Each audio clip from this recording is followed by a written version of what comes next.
Allen Lund Company has new offices in Ogden, Utah and Indianapolis, Indiana. Check allenlund.com to reach them.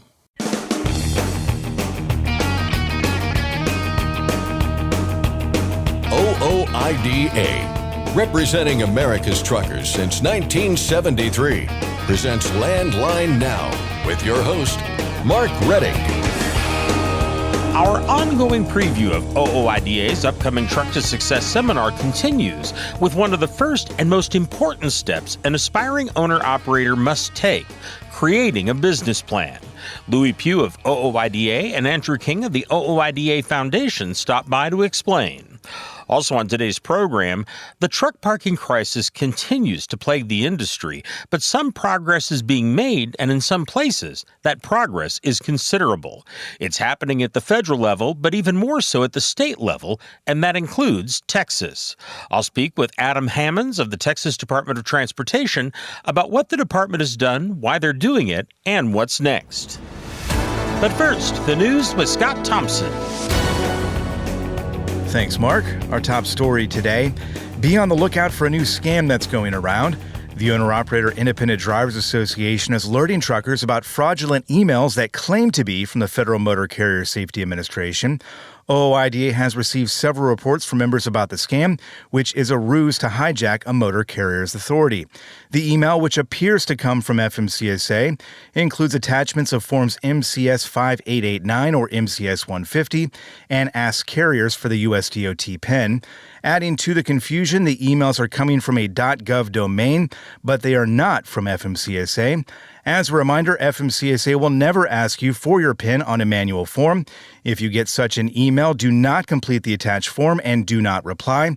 Incidents of the scam have already been reported to FMCSA. A global tech outage that struck on Friday continues to linger. Hundreds of U.S. flights were canceled early Monday as airlines work to get everything back online. What's being dubbed as the largest IT outage in history was caused by a CrowdStrike software update from Microsoft devices, not a cyber attack. Microsoft devices were affected, causing problems for computers and systems across the world, from hospitals and 911 systems to government agencies, airports, and more. That includes trucking operations. In an alert, the Federal Motor Carrier Safety Administration posted Friday that electronic logging device users impacted by the outage should give their ELD provider a call and use paper logs if their devices were not working. J.B. Hunt had a bad second quarter. The mega carrier, among the first to release its second quarter earnings report, revealed significant losses. Overall operating income down 24%. Operating income for J.B. Hunt's intermodal segment down 31%. Numbers on the whole were down across the board, but there is some room for optimism. The sluggish first half of the year was mostly expected, but some analysts are seeing signs that the freight recession may lift as soon as the end of the year. In its most recent monthly economic report, fleet management company Motive predicted a more positive second half and perhaps the beginning of the end to the freight recession that began 2 years ago. Motive, in its report, said the freight recession is on its way out and the trucking market will steadily move in a positive direction in the second half of this year. Other analysts are expecting a recovery later into next year. The OOIDA Foundation, in its most recent market update, pointed to overcapacity delaying a rebound. The foundation forecast sees the start of a new cycle beginning in the second quarter of 2025. The chair of the National Transportation Safety Board is sounding the alarm about crashes involving marijuana use. The NTSB last week provided its findings on a 2022 crash in Oklahoma that left 6 teens dead. The agency said the driver who caused the crash was high at the time. The Associated Press reports that NTSB Chair Jennifer Homendy said too many teens and adults underestimate the risks of driving under the influence of marijuana. She said there's a perception that in states where it's legal, it's safe and legal to drive impaired on marijuana. It's neither. In its report on the crash, the NTSB cited studies showing that marijuana decreases motor coordination, slows reaction time, and impairs judgment of time and distance, all critical functions for driving. The Drug Enforcement Agency recently proposed a rule that would change marijuana's classification from a Schedule I drug, the most serious category, to a Schedule III drug, which is defined as having a moderate to low potential for dependence. The comment period on that proposal closes today. As of Monday morning, nearly 37,000 comments had been posted to the regulations.gov website. A bipartisan group of U.S. senators is calling on the Centers for Disease Control and Prevention to rethink a cross-border policy that's set to go into effect next week. Starting on August 1st, all dogs entering the U.S. must appear healthy upon arrival, be at least 6 months of age, be microchipped, and be accompanied by a CDC dog import form online submission receipt. A form has to be completed for each trip across the border. The measures are designed to stop the spread of rabies. In a letter to the director of the CDC last week, a group of 14 U.S. senators asked the CDC to delay the rule. While the senators said they support measures to prevent the spread of rabies, they added that the rule is overly broad and would be onerous for dog owners, breeders, truckers, and others who frequently cross the U.S.-Canadian border. They wrote that truck drivers who travel with their dogs while carrying goods into the U.S. could also face difficulties meeting the regulations. The rule has also prompted concerns about delays at the border. The Canadian Trucking Alliance says that 20% of all cross-border truckers travel with a dog, and that the CDC rule would impact 28,000 cross-border truckers every day. The Alliance is asking that the new requirements be delayed until at least January. Police in Philadelphia say they are actively working to break up a cargo theft ring responsible for nearly a dozen incidents over the past month. During a news conference, police said the crew is believed to be connected with 9 cargo thefts and 2 attempted break-ins since June 26th. And while police say arrests have been made, they're still looking for other suspects. The crew has been targeting tractor-trailers parked near food distribution centers that are waiting to make deliveries. In some instances, the drivers were asleep in the cab as the thieves broke into the trailers. This news comes on the heels of the most recent cargo theft in the city, in which thieves made off with 12 pallets of meat stolen from a parked tractor-trailer in the city's southwest side.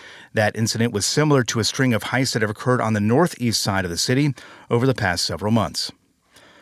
Volvo has introduced a new heavy-duty truck engine that complies with California emission standards. It meets California Air Resources Board 2024 omnibus regulation requirements, which mandate a 75% reduction in nitrogen oxide emissions and a 50% reduction in particulate matter from heavy-duty on-road engines for engine model years 2024 through 2026, compared to existing EPA standards. The CARB 24 compliant engine is now available for the VNR and current VNL models. The South Carolina Department of Transportation is investing even more money to improve bridges throughout the state. The agency had already committed $239 million. Late last week, it announced another $200 million on top of that. Half of that new total will go toward primary and interstate bridges, and the other half to bridges on secondary roads. The goal is to improve existing bridges and build hundreds of new ones throughout South Carolina over a 10-year span. And finally, Japan is planning a new project that would take tens of thousands of trucks off the road. The Japan News reports that the Transportation Ministry has been in discussions about the project since February. One possibility being considered is using massive conveyor belts that run for more than 300 miles between Tokyo and Osaka, running alongside roadways. Individual pallets carrying up to a ton of small cargo items would use the belt to get from point A to point B. Part of the reasoning behind the push is Japan's declining population, leading to a decline in truck and delivery drivers. Japan expects that about 30% of packages won't make it to their destination by the year 2030 because there will be nobody to move them. The conveyor belt, if pursued, would be scheduled for completion by the year 2034. And that's Landline Now News for today. I'm Scott Thompson. Thanks, Scott. You can write and post a review of the doctor who performed your DOT physical through OOIDA.com. Just go to the main menu at the upper left corner of the page and under Resources, click on Certified Medical Examiner Review.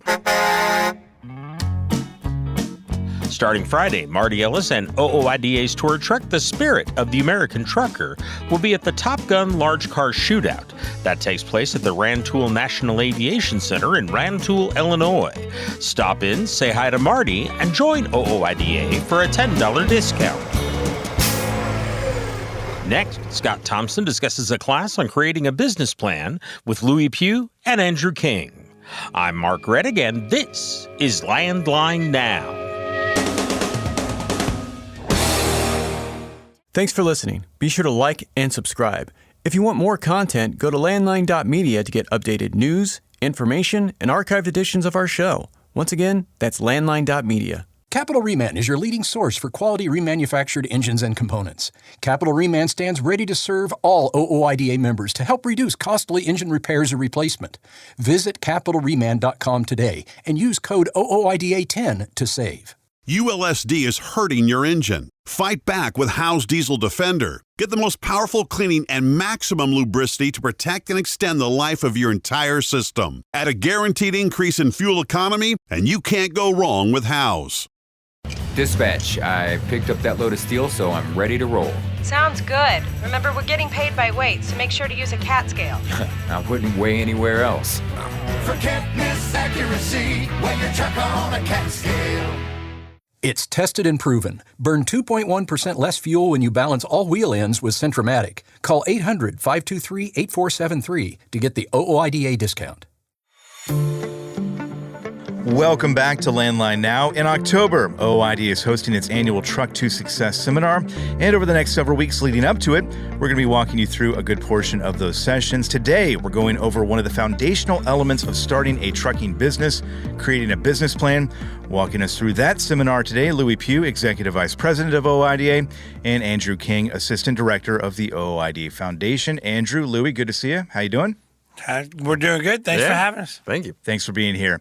So again, we're talking about creating a business plan today, and to say this is important, maybe the most important thing, I guess would be an understatement here, right? Yes, absolutely. And this is one thing that we stress, and usually this is coming at the beginning of the seminar. We throw up some stats, and people's eyes get like, ooh, whoa. And that's basically the failure rate for those entering into the trucking industry, just to show the dangers of entering in. We talked about this a little bit before, just the cost and everything that is involved. There's a lot to it. So some of those stats are, according to the Bureau of Labor Statistics, 20% of all new businesses entering into trucking will fail by their first year. Now, depending on what you're looking at, that number can be even higher. It can go as high as 30%. It just depends on which data source you're looking at. But by year number 5, over 50% have failed. And so if you have a room filled with 40, 50 people, and you think about all of them being company drivers and trying to become an owner-operator, over 50% of them being out of the business or being maybe a company driver again, that's kind of shocking, you know? And the number one reason is lack of sufficient capital. 2 is poor business management or no business management, really. And then the last one is that they don't have a plan of any sort. So those 3 things, they really kind of run together, because obviously if you were making a plan, you would realize how much capital you need and also what it might take to run a business and not just drive the truck. And this is one of these things that there's no way you would know this unless you were to go through it or take this seminar, obviously. But this is something that it's not like anybody out there knows how to create a business plan, a successful one, much less than that. So this really is going to walk you through, right? Everything you need to know and everything you need to do. Yes, absolutely. We go through the various elements of the business plan and we make it as simple as possible. It doesn't have to be I think when people hear the word business plan, it's intimidating. Exactly. Yeah. It's very intimidating. You think you got to have all these pages worth of stuff and you got to write all this research. No, it's not that. I mean, it could just be some bullet points. The big thing is that you're doing a little bit of research or even just thinking through the process and realizing maybe just how difficult this will be and if it's really what you want to do. Yeah. Are there people out there, and I think I already know the answer to this question, but are there people out there who start, go off on their own? Are there people out there who don't have any sort of business plan? There are, right? And that's not usually a recipe for success. Unfortunately, there's probably more who don't than do in trucking. Like Andrew said, by year 5, 50% out of business. I feel like there's probably people that's probably reportable in a way. Yeah, there's no real way of knowing, but it's probably higher than that. I mean, because we're asked all the time how many owner-operators are. Well, there's not really any real way to know how many owner-operators are. Yeah. So there's probably not really any real way to know how many really completely go out of business. But lots and lots. And yes, unfortunately, lots. I mean, I've seen this my entire career, entire life.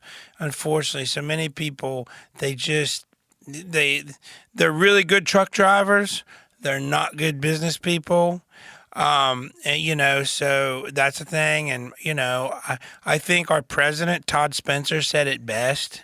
If you can't manage a little bit of money, like meaning if you are a person who struggle making your payments, your home payments, your electric bill, if you struggle with a little bit of money and driver wages, you're going to struggle a whole lot more when it comes to having a lot of money. So you have to be honest with yourself. And you raise a great point, because those are two different things, right?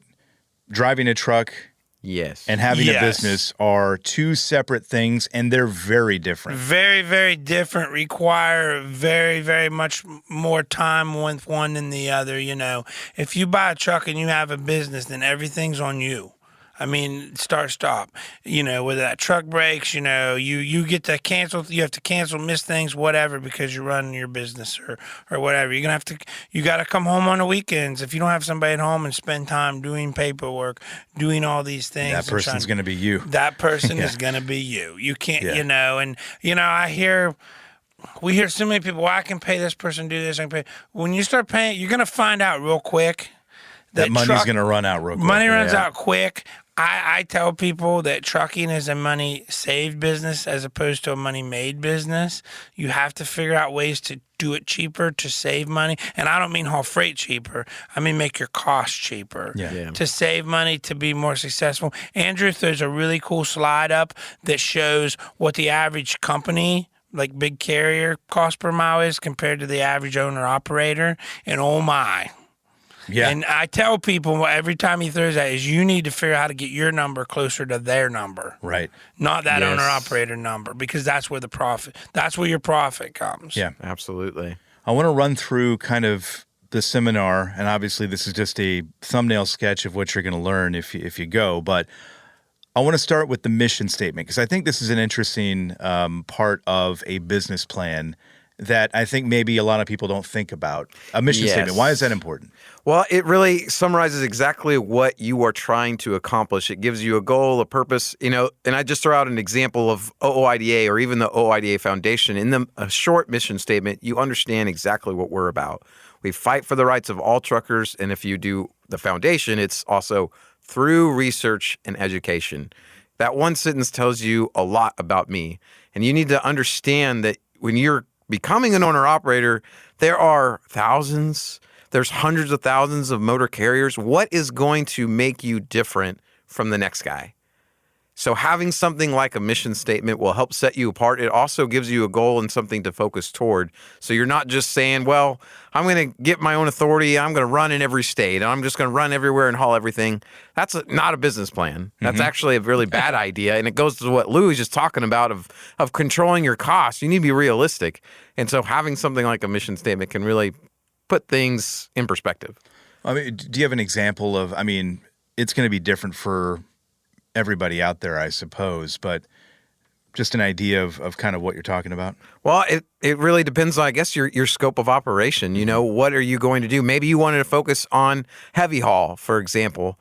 And so you make a mission statement that talks about this kind of product or service that you're going to provide in this area. It can be really short, and that really summarizes everything of what you're going to do after in your business plan. Yeah, because it's not just about knowing your company and its limitations, also knowing the market that you're talking about here, Andrew, you're going to be operating in. Look at other businesses, for example, something even like Apple. It's a massive corporation, but they have a simple message, and that message tells you what they're about and what they're going to focus on. They're not going to do all these other things. They're going to focus on this. Yeah. And you need to understand that yourself in your own business plan. What exactly are you going to focus on? I'm not going to do all these other things. I'm not going to have all these different trailer types, especially being one truck. What exactly am I going to focus on? Let's run through, again, just a snapshot of what you'll learn here with creating a business plan. Marketing, I thought that was also interesting. That's something that you talk about during the seminar as well, right? Yes. That's a big one that probably most people don't think about, is that you are now needing to market yourself.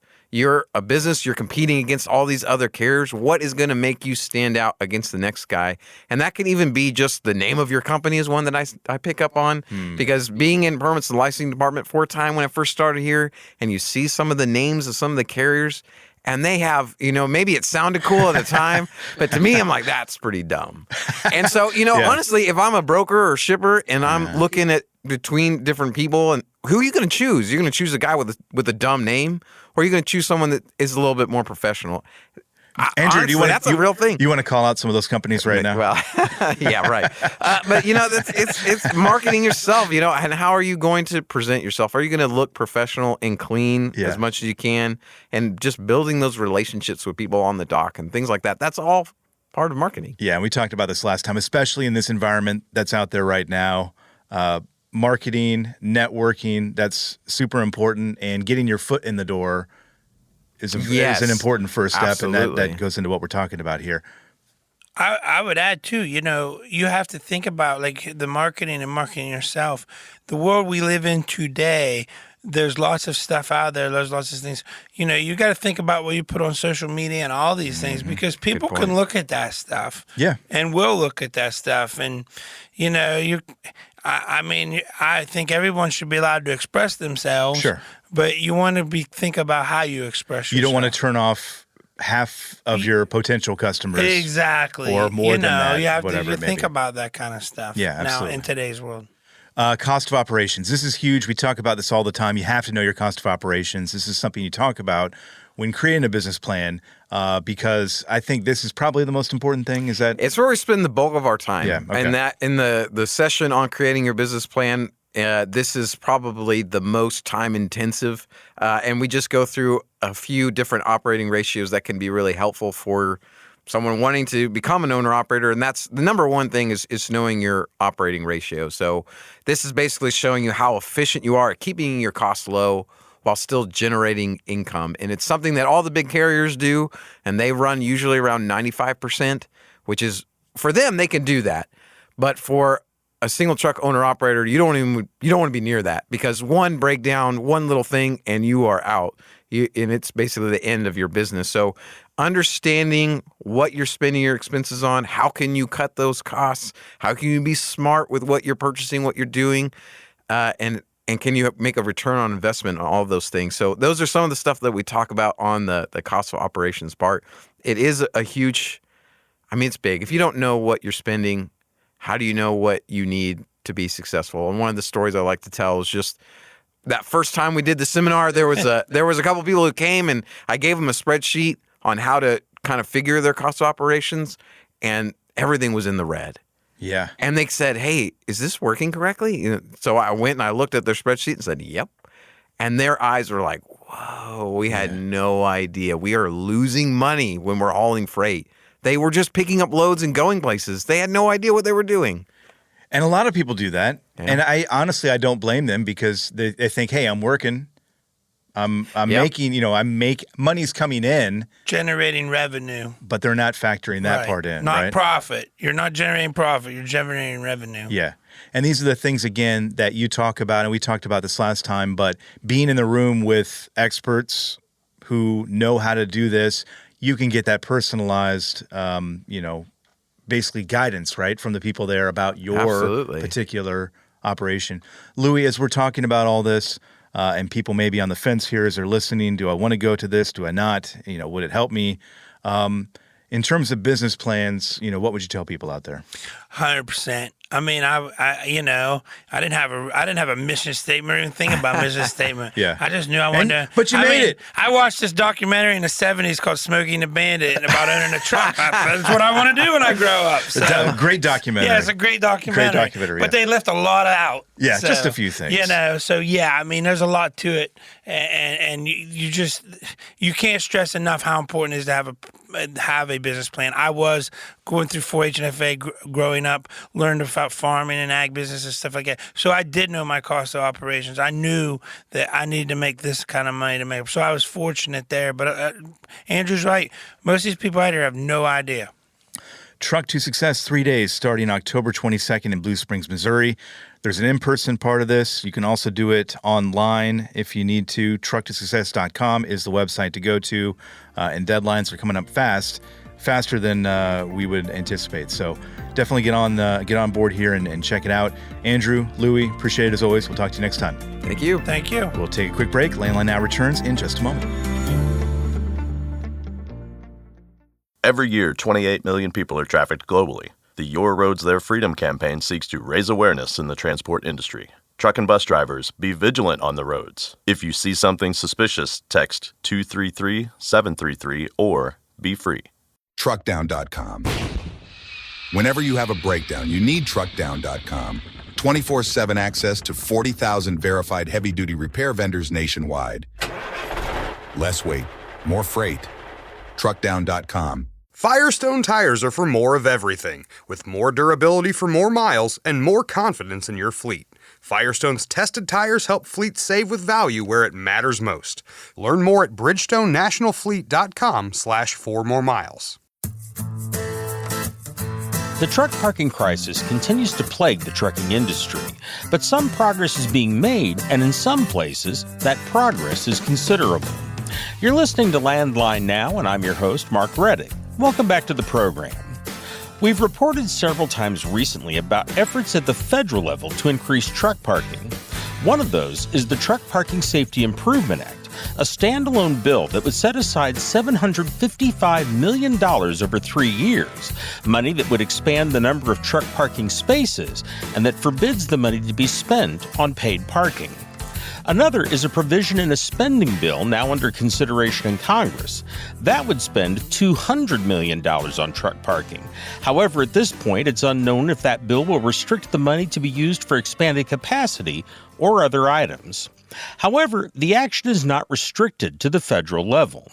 Various states have also been active in trying to solve the truck parking crisis, and Landline Magazine has reported on several of them. Iowa, for example, is setting aside some of the money in its 2025 Transportation Improvement Program for truck parking. Minnesota has passed a law earlier this year that set aside $7.75 million for truck parking along Interstate 94. Georgia is creating a statewide freight and logistics implementation plan that will include truck parking, and a bill in New Jersey would require new warehouse developments to include an adequate number of truck parking spaces. Those are just a few examples. And then there is Texas. Over the past few years, the state has expanded truck parking several times. And now the state's Department of Transportation is at it again with a significant addition of truck parking at a pair of its rest areas. I spoke recently with Adam Hammonds of the Texas Department of Transportation about what they've done, what they're doing, and what's next. The Texas Department of Transportation held a ribbon-cutting ceremony for a pair of these new safety rest areas, and this is on Interstate 10 near Van Horn. Can you describe for us what these rest areas contain, what amenities they offer, and how much truck parking specifically? Yeah, so these safety rest areas are really a great resource for the public, right? They're on the side of the roads along a lot of our major corridors, and they really help out a lot of truck parking, but also the public. They're kind of a great place to recharge, relax. They got bathrooms. They got all kinds of great places to just reset when you're on your summer road trip or whatever you're doing.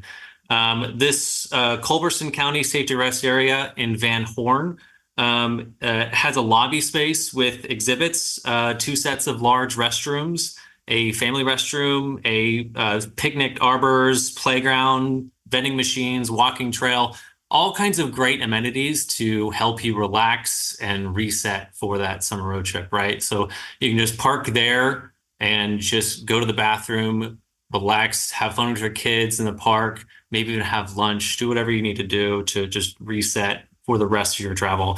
It has 58 truck parking spaces, including 4 ADA bus truck unloading spaces and then 28 car parking spaces. So this is really for both truck drivers and drivers throughout the state, just, going along the interstates, going along the highways, and to reset, as I said, because, it's easy to get tired on your trip, right? Your eyes might start drooping. It's 1 PM and you just had lunch and you're just feeling tired. So you just need that place, that safe place to just sit there and park and let the kids get out of the car and just relax. And, we've all been there, and these are really, really nice places to just kind of relax and reset, like I said.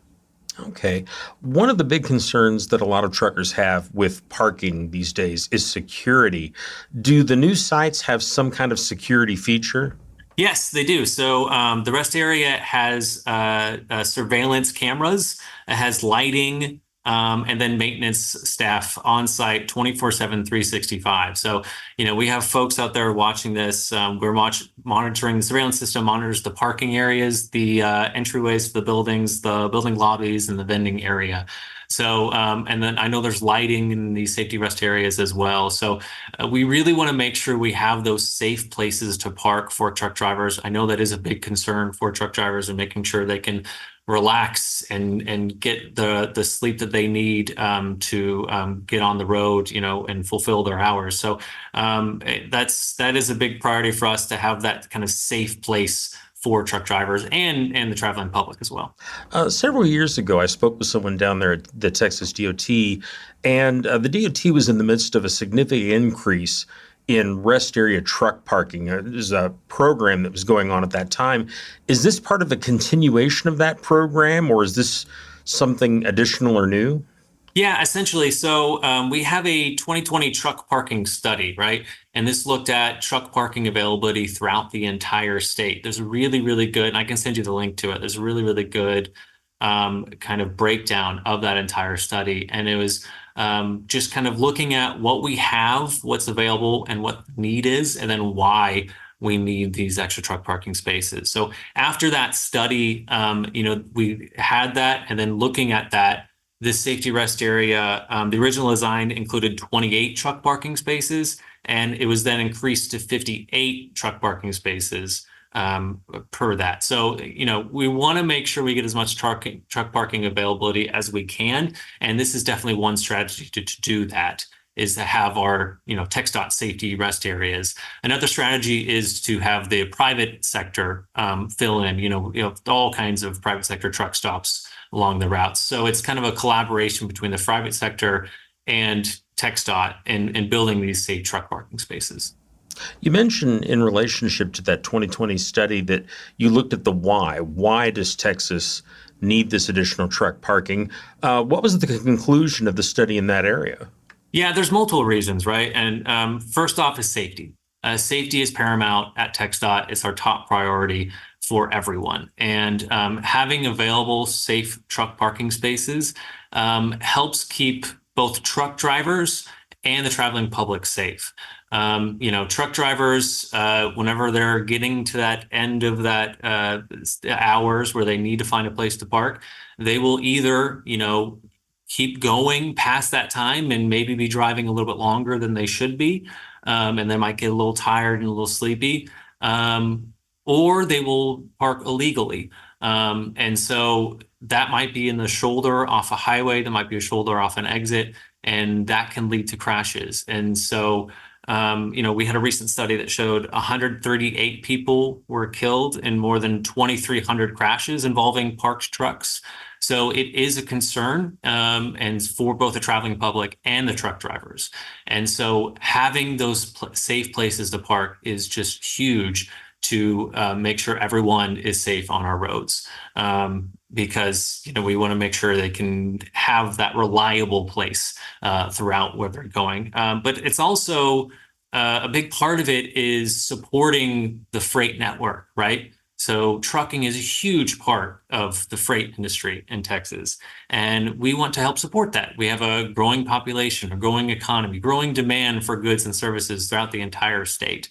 And trucking is a huge part of that. And we want to make sure that that we can support that as much as we can. And truck parking is a big part of that, because truck drivers, if you see a safety rest area, a truck stop or anything like that, and it might be an hour or two before your time is up for the day, you might park there a little bit early, right? You might park there, and then that kind of loses wages. That loses time that you could be maximizing to help bring the goods and services where they need to be going, and also maximizing the wages for the truck drivers themselves. So having those reliable spots throughout the route, and that you're going to have a parking space throughout your route, and it's going to be one an hour ahead from you, can help you maximize your time for both the freight industry and the truck drivers themselves to maximize those wages. So that's a big part of it as well.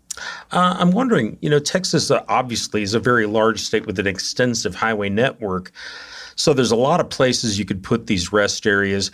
How does the state choose where to expand rest area truck parking or add rest areas? What's the criteria? Yeah, so the first metric we look at is crashes and fatalities. So if you look at fatigue-related crashes, fatalities, and you can kind of see where those are spaced on the highways, you can say, hey, there's been a lot of these kinds of crashes in this area on this section of the highway.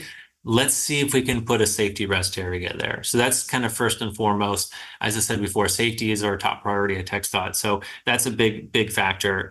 So we review that crash data continually to see if we can find those problem areas. Some other metrics include annual average daily traffic. So just however many people are on a certain section of the highway. If there's a bunch of people right there and you see that there's not parking availability, then you might see if we can add a safety rest area right there. You're also looking at distance to and from large cities, and then also the age of existing facilities and truck parking needed. So you look at what's available now, what is out there right now, and see if you might need to see a new safety rest area in a certain spot. I know you may not have these figures just handy right now, but I'm wondering if you have an idea of how much or how many total truck parking spaces the state has in its rest areas and how that compares with what the state thinks is needed in terms of truck parking. Yeah, so that we looked into that not truck parking study and had a huge, long and study and looking into that, and it's really has a lot of great information from that, and very, very important, and really glad we did that. And a lot of it is, like I said, private sector and public. So this back from that study, which again was published in 2020, so it might be updated from then, but Texas has more than 27,000 truck parking spaces, and that's at 650 privately and publicly owned truck parking locations. And then, so the private sector does a huge portion of that, right? That's 90% of the truck parking availability throughout the entire state is the private sector. So that's a huge aspect of this. The state can't provide all of those truck parking spaces, so we want to collaborate with the private sector for that. And so that the private sector has about 25,000 truck parking spaces. The demand is going to be increasing. Okay, so according to the study, the peak demand was around 25,000 truck parking spaces, but by 2050, the projected need is 46,000 truck parking spaces. So, like I said, we have a growing economy, growing population, growing freight industry. So more and more truck parking spaces are needed to help support that industry. And so that's why this is really important to expand what we can throughout the state. Yeah, that sounds like a significant gap from 27,000 to 46,000. Obviously a long way to go, but a lot of progress made. Are there particular parts of the state right now that could be considered underserved in terms of truck parking? There could be spaces. We really focus on the interstates, right? And where the most people are traveling. And, we're continually looking at that traffic demand and the traffic throughout the state. And so that's why we focus on some of the safety rest areas on those large corridors, I-10, I-35, I-45. As more and more people move to Texas, as the different industries grow and different cities grow, you might see more of a traffic demand in those other kind of rural highways or anything like that. You've been listening to an interview I had with Adam Hammonds of the Texas Department of Transportation about that department's efforts to increase truck parking in the state, including new and expanded safety rest areas. After a short break, we'll rejoin that conversation to discuss how increasing demand for truck parking might affect rural areas where the state DOT might build truck parking in the future and what standards will guide those decisions. We'll be back in just a moment. I'm Mark Rettig, and this is Landline Now. Today's rising costs affect everyone. Replace your harmonic damper with a genuine Vibertech TVD viscous damper to prevent costly repairs and downtime. Keep your money in your pocket and your truck on the road with Vibertech TVD. Recommended replacement at 500,000 miles or 15,000 hours. Ready to make more money? Use a better load board. For a limited time, get 50% off Truckstop Load Board Pro. Just go to truckstop.com/go and enter promo code READY2024 when you purchase Load Board Pro. Are you tired of the IRS following you around like a dark cloud? Call 888-557-4020 and get your life back. Since you started, what you've loved about trucking is the freedom. Heading out on your favorite route, a good driving song, and thinking about truck insurance. Well, maybe not that last one. That's why we're here. At OOIDA, we have a full range of truck insurance products, expert advice, and great customer service, helping you get the right coverage for your operation. Go to OOIDA.com because your job is to drive. Our job is to help with everything else. Landline Now. Welcome back. Before the break, I was talking with Adam Hammonds of the Texas Department of Transportation about the department's efforts to increase truck parking in the state, including new and expanded safety rest areas. We had been discussing the number of truck parking spaces in Texas versus current demand, what sort of demand the DOT expects in the state in the future, and parts of the state that may be underserved in terms of the amount of truck parking. We now continue that conversation in progress with a discussion of how increasing demand for truck parking might affect rural areas. Those areas, as that demand increases, as the traffic increases in some areas, you might see some a little bit less availability because that has changing and that demand has grown. But that's why we really focus and continually look at the traffic demand throughout the state, throughout these highways, to make sure we can address those problem areas, to address those areas that need more spaces. So I would say more rural highways might have a little bit less availability because there's less demand there. But as that demand grows, we're going to increase those truck parking spaces as we can. Does the state have an idea, or the DOT have an idea, what the next project might be in terms of adding truck parking? I know you've obviously just finished this thing in Van Horn, but do you know where you're going next? So, yeah, we have a few safety rest areas planned. So we have one safety rest area in Hudspeth County near Fort Hancock on I-10, and in Nolan County near Sweetwater on I-20. So, those are two interstate safety rest areas. That's most of the traffic. We want to find those gaps. And so those were some gaps that they wanted to build those safety rest areas. We're also designing a new safety rest area in Montague County near Sunset on US 281. So there's all kinds of more projects plans from TxDOT, but the private sector is also building more and more of these as the demand increases. So we're looking at innovative technologies to help with truck parking as well. We have something that we're hoping to roll out later this year that will kind of have a smart design system to help tell truck drivers that there's truck parking spaces available and how many available in the roads ahead. So we're really, really focusing on this at TxDOT and making sure that we can support the trucking industry. Just a couple of other things I did want to ask you about. One of them that's a big concern for truckers is that some states have time limits in terms of how long trucks can stay parked at those rest areas. What is the situation in Texas? So for our safety rest areas, according to our Texas Transportation Code, there's a maximum of 24 hours to stay parked at the safety rest area. So nothing that would be under the 10 hours of required rest truckers have to get? Correct. 24 hours, you can stay there for up to that entire period to rest, and that should be plenty of time to get back on the road. Okay. Have you heard back from truckers regarding these previous expansions of truck parking? And if so, what sort of reaction did you get? Yeah, I can't speak for the truck drivers themselves, but I do know we work very closely with the trucking industry.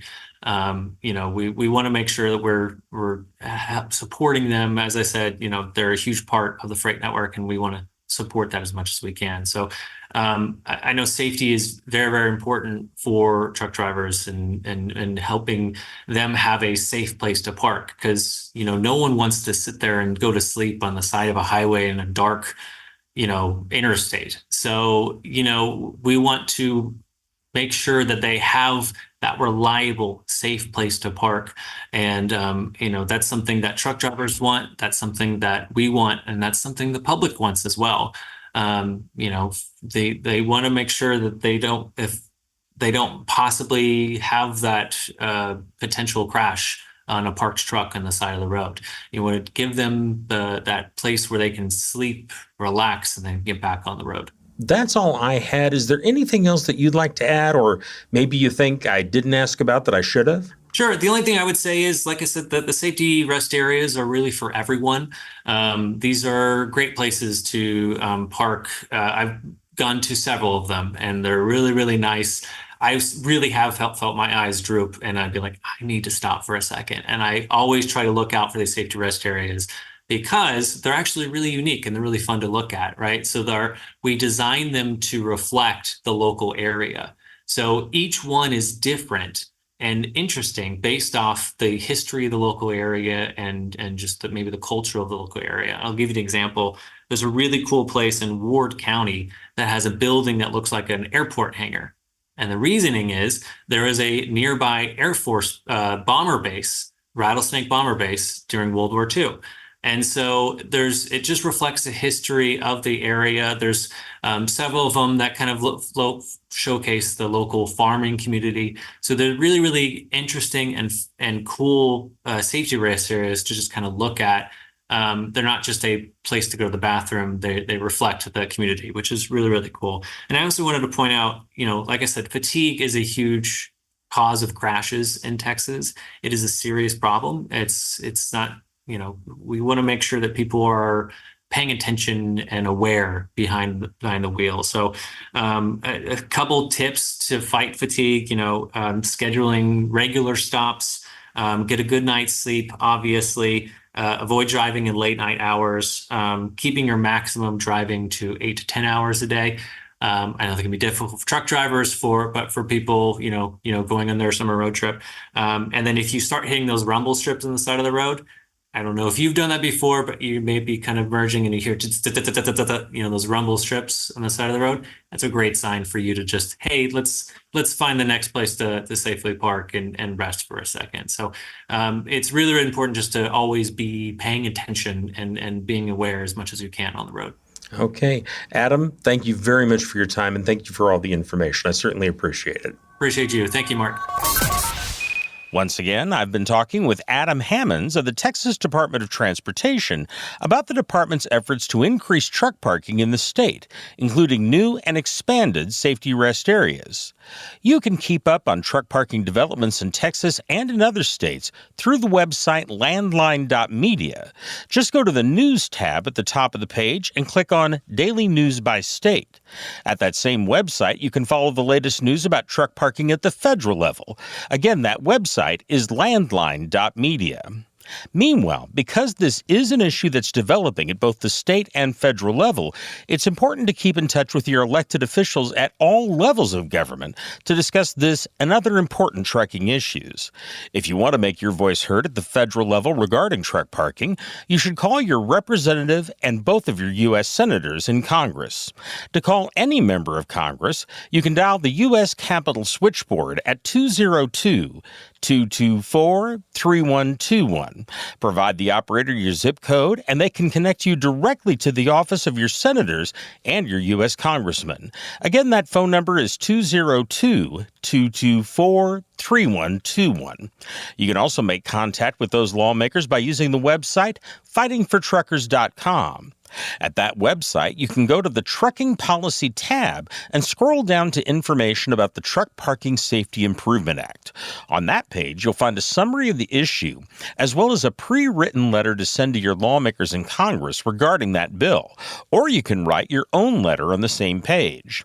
Meanwhile, if you want to contact your state officials about the parking issue, you can get contact information for those lawmakers through that same website, fightingfortruckers.com. Go to the top right side of that page and click on Contact Your Representative. Scroll down to find links to state officials' contact information. If it doesn't appear, click on the button that says Continue. You can also get contact information by calling the membership department at OOIDA. Just dial 816-229-5791 during business hours, and they'll look that information up for you. Again, that's 816-229-5791. That's our program for today. Thank you very much for joining us. I'm Mark Reddick, and this is Landline Now.